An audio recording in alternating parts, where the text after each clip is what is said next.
Open your ears and lube up your butthole. It's time for the What Do We Call It podcast. Now, here's your host. It's Jmann.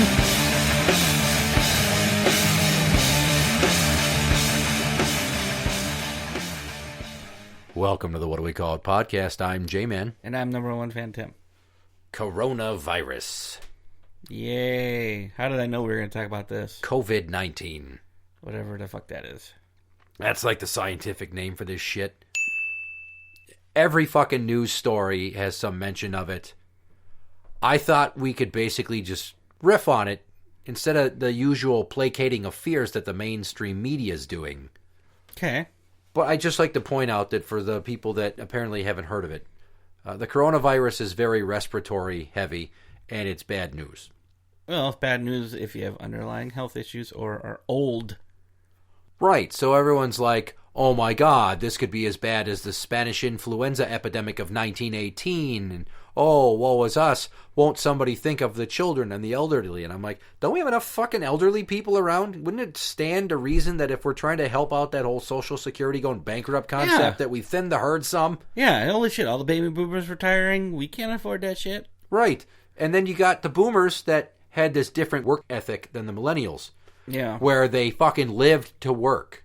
The millennials worked to live. And because of that, they did not take such great care of themselves. All the fucking scientific eat healthier shit we know now that they didn't have back then, they just pounded garbage into their bodies. And they're reaping the benefits now by being old, crippled, cancer-ridden, full of dementia, all this shit that happens when somebody lives past their prime, which is usually about 50, if we're being honest. And anyways, those motherfuckers are going to get sick and die, and it's going to help out healthcare, and it's going to help out Social Security. And I'm sorry, kids, but Grandma can't come to see you this year because she's now in a little box on the mantle. Aside from just the old people that are probably going to perish from this thing in hilarious fashions, like they're going to get the pneumonias, and then their family can't come to visit, so they'll just die alone. It's funny because it's tragic, and tragedy's next to comedy. And keeping with that theme, what's one thing that California has in spades compared to other states? Shit on the streets. From? People shitting on the streets. No shit, Sherlock. And who does that typically? The homeless people. And what do they not typically have? Toilet paper. Health insurance is where I was going, but okay. Also, yeah. You think that it's crowded with people pooping on the streets in San Francisco. Give it a few months. These people don't have health insurance. They don't have money to go to the doctor. They're going to catch this shit. It's going to spread like a goddamn bomb going off in a homeless encampment. Yeah. Problem solved. I'm surprised. Well, I don't know with the number of homeless people in California that have gotten the COVID-19, but I'm pretty sure that homeless problem didn't help matters. Probably not. Probably a lot of them have it. I mean, thankfully they say it doesn't spread from animals to humans and vice versa. Like, pay attention. If you suddenly notice fewer panhandlers around these parts, that may have something to do with it. It might. I guess I don't see them that often anyways, because I don't travel really outside of the county I live in. Yeah, 94 is ripe with them at every exit. Oh, going through Minneapolis? Or St. Paul. And St. Paul? Okay. Yeah. I go through Minneapolis more than I go through St. Paul, but not by much. I'm thinking the 94 corridor between 280 and 35E. Okay, that's believable. Every fucking exit. And then once you get downtown by the courthouse and the XL Energy Center and where all the homeless shelters are, just about every corner you can see one or two of them. Yeah, I know there was always one there because there's that, like, soup kitchen or whatever the hell is right over there by the XL. There's a number of places over there. Yeah. I'm sure it's bad over by Target Field, too, because sharing and carrying hands. Yep, that's right there. But it is funny because normally you just have to worry about them using drugs or being crazy and starting fights and stealing, or maybe you come around the corner with your kids walking into Target and you see one homeless guy blowing another homeless guy or something. I'm pretty sure this stuff is strictly airborne, so as long as they're not gagging on each other's cocks and then coughing into each other's mouths for that after finish kiss when they snowball each other, it probably shouldn't affect them too much. COVID-19? Yes. It's not airborne. Droplets, bro. Droplets. Okay. You cough and it's I like... thought you were like flu airborne or whatever the hell. It basically is starting to mimic... Yeah, it mimics somewhat of the flu. It's still got to be a fluid transfer of some kind. Yeah. It's not like just floating through the air. So it's like, is it in jizz? Is it in blood? Is it in piss? Good questions. Don't know. One thing I was talking to the kids about this today is viruses mutate. So, like, whatever they think is going on now, this shit could take on an entirely different form in, like, a week, It truly could, yeah. And then, like, we're super fucked. No, we're not fucked. Even if more and more people get it, like I said, the fatality rate is less than 1%. With this strain. With this strain. But even if it mutated and spread easier, I don't think it's going to get more deadly. I don't know. In the last few days, Italy's seen hundreds of deaths. And look at Italy. It's not the same disinfectant obsessed that this country is. Nor is China. Nor is Japan. Nor is any other country. Well, it was more or less due to the fact that they're a smaller country with people packed in more and they didn't isolate, and then it spread so fucking quickly and then it overwhelmed the hospitals and they can't treat everybody. Gotcha, bitch! The reason that I wanted to do this episode is because it went from being this, like, overseas phenomenon to being everybody's worried about it and they're shutting the world down.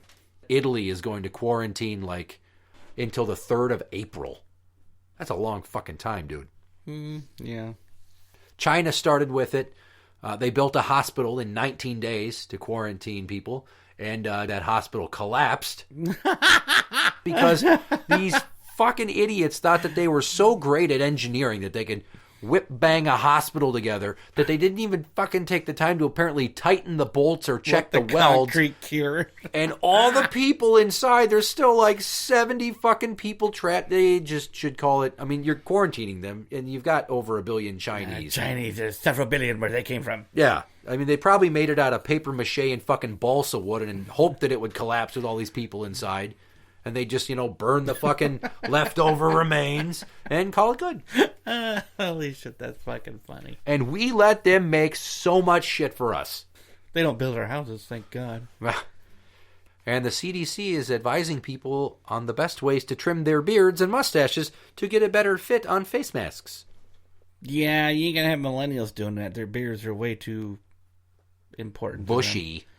And the douche nugget on top of their head. Yeah, well, that's the funny thing is when I worked at the jail, we did like fit mask testing for that shit. If we ever had to use like a pepper spray bomb in a cell, which we almost never would do, or if there was a massive outbreak of something. So a few people that I had never seen without facial hair fucking shaved their mustache. Wow. Yeah, I was like, holy shit. Please grow your mustache back tomorrow. You look fucking ridiculous. I remember I shaved mine off shortly after I met Mrs. Number One Fan, and I could not get the hair to grow back fast enough. Yeah. I am never fucking shaving this all off again. No, thank you. I just trimmed my stubble and was like, cool. They're like, well, you might not get a good fit. I'm like, this is like a fucking 32nd or a 64th of an inch of stubble. Let's not act like I'm stopping myself from just living my best life and your mask isn't going to work. Jesus Christ. I've seen the movie The Crazies. It ain't going to matter if I got a mask fit or not. The army's going to come here and fucking shoot me in the head anyway. Also, watch the remake of The Crazies. It's better than the original Crazies. Timothy Oliphant's in that one. I don't even know what the hell that movie is. You fucking watch it. Fucking watch it. So with this bullshit going on, I'm sure somebody knows somebody who's affected by this. Here's some anecdotal shit of people I know who are affected by it. My aunt and my uncle live in Tokyo. And here's a Facebook post from my aunt. What to do when you can't get a flight from Tokyo to MSP until March 11th? Fly to Honolulu for a week of beach time. They have shit tons of money, by the way. They must if they're going to go to Honolulu for a week. Yeah, she's like, scary times with coronavirus spreading across the globe. Everyone wash your hands frequently and take care. As soon as they got to fucking Hawaii, like all the shit hit about cruise ships. I'm like, Jesus Christ, you're going to a vacation haven full of tourists because you can't get a flight into the States from Tokyo, so you go to an island full of people that has exponentially thousands of times more chance you'll be infected with this shit. Cruise ships, airplanes, I heard, avoid them. And then, of course, when they said it was cruise ships, and recently they said that Ramsey County has a case, and it's an elderly person who was recently on a cruise. I work with someone who's a little bit older who was just on a cruise. I hope they weren't on the same fucking cruise. Yeah, you start to see this 6 degrees of holy shit when everything gets connected. Here's another one. Friend of a friend. His one and only sibling, his little brother, was getting married in Seoul, South Korea on the 7th. Why the fuck would you go there to get married? Because he lives there. Okay. That's where his bride's from. That makes sense. He was still allowed to fly out on last Monday, and stay till the 16th. Given the recent COVID-19 outbreak, would you go for this if that was your situation? I'm super torn about it. What, you mean stay or come back? Would you take the flight over there, knowing it's not a guarantee that you're going to be able to fly home on time as expected? If I was a wedding guest, yeah, I wouldn't. Plus, there's so much of this shit in South Korea also. Yeah, the whole fucking region. I mean, come on. Well, here's the thing. He didn't go. He didn't go to his brother's wedding. He attended via FaceTime, which is fine. And now, after he asked people what to do, here's a rundown of some comments between me and some other people. I say go because the news isn't reporting the contextual details of who has been hit by coronavirus the worst. Elderly people. Turned out that it was a fucking nursing home in Washington that got hit with it. These could be people with already compromised immune systems who fared worse because of it. This is a major life event and you shouldn't miss it. Wear a mask when you can and bring hand sanitizer too. Almost instantly, another friend of his chimes in and goes, Jay, masks only help those without the virus if worn by people with the virus. Me. Yeah, I gotta believe that isn't completely true. Some random broad. Jay, why would the CDC and other medical experts lie about the efficacy of who should use masks? Every report I've read or seen explains that it's the infected person who needs to wear the mask. Masks are not foolproof either, by the way. First off, I doubt she's reading reports. She's just repeating shit she's heard. Right. My brilliant retort. I get that. Everything's not foolproof. But the symptoms don't show up right away. Then you're depending on the mass populace to figure out they need a mask. You have to proactively safeguard yourself in situations like this. And the best way to do that is to mask up. It's like driving with your headlights on in the daytime.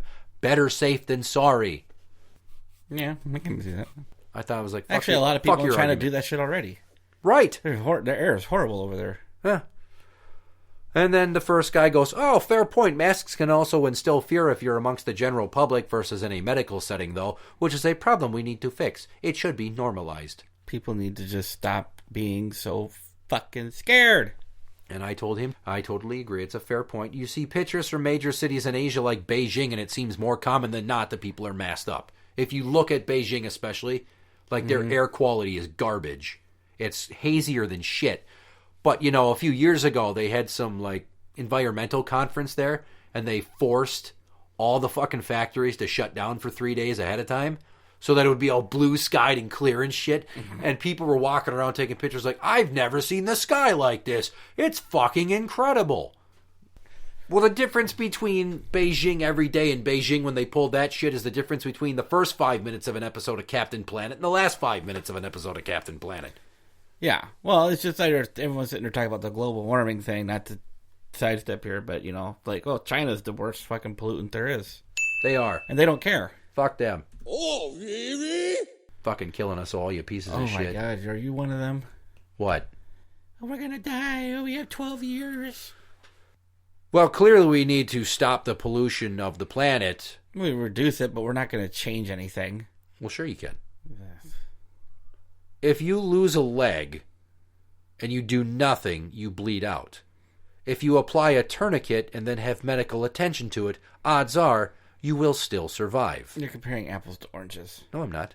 Yeah, you are. The planet's fucked. So if we try to stop poisoning it so fast, okay, so and then clean up what we've already done, it will improve the quality of the air, the water, the soil, and everything in between. So are you buying into AOC's new Green Deal? I don't listen to anything that stupid llama-faced cunt says. She's a fucking moron. Okay. She So used do you think if bar. we stop using all fossil shit that we're going to somehow save the planet completely?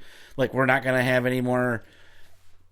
whatever the fuck they say we're having? That's too too extreme. Do you think extreme. temperatures are going to reduce? No, it's not going to happen. That's why fucking coronavirus rules. It's going to kill all these old people that still fucking drive, and it's going to cut down on the amount of emissions. The air's going to be better.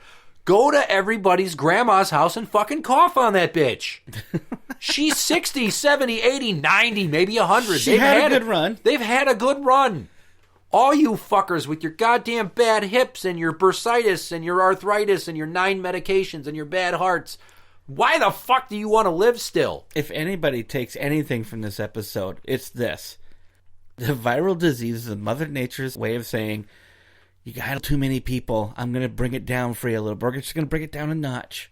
Well, when I alluded to that nursing home in Washington being like ground zero for the stateside contiguous 48 fucking outbreak, it happened at a nursing home that had a Mardi Gras party. So everybody got together in a big room and had a great fucking time coughing on each other. And if you go into a nursing home, everybody's always fucking coughing and looks like shit. So they just basically created a giant party room-sized fucking petri dish of contagion. I've been in some nursing homes. We need that shit everywhere. That's every party you go to, though. That's not just nursing home party. No, it's different at nursing home parties. It smells a lot more like urine and inevitability. Okay, well... well, yeah, that's true, but...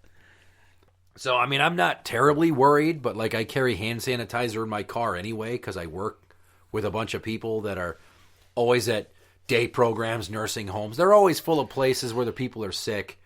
You know, there's been, like, influenza outbreaks and all kinds of shit like that. And I honestly, this is probably the healthiest I've been in 4 months after norovirus, cold, sinus cold. I don't know. I've just been fucking coughing and having snag coming out of my face for months.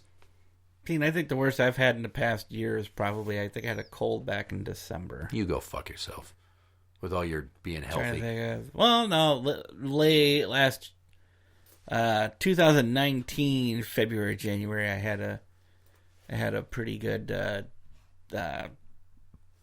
what's the nasal infection, whatever the hell it is. Colonoscopy? That's completely other end of the body.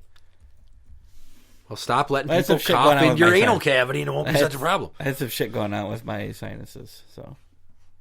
And it sucked. That was probably the most painful thing I've had in a while. So if you know some old people and they're coughing, fucking push their wheelchair over and run the other way and then take a bath in sanitizer and then laugh about how they broke their hip and they're probably going to die anyway. I've fallen and I can't get up. That sucks for you. Enjoy it. Interact with the show on Twitter at What Do We Call It? That is at What Do We Call It? You can find us on Facebook at facebook.com/group/What Do We Call It podcast show. For the What Do We Call It podcast, I'm Jmann. And I'm number one fan Tim. And that's the end.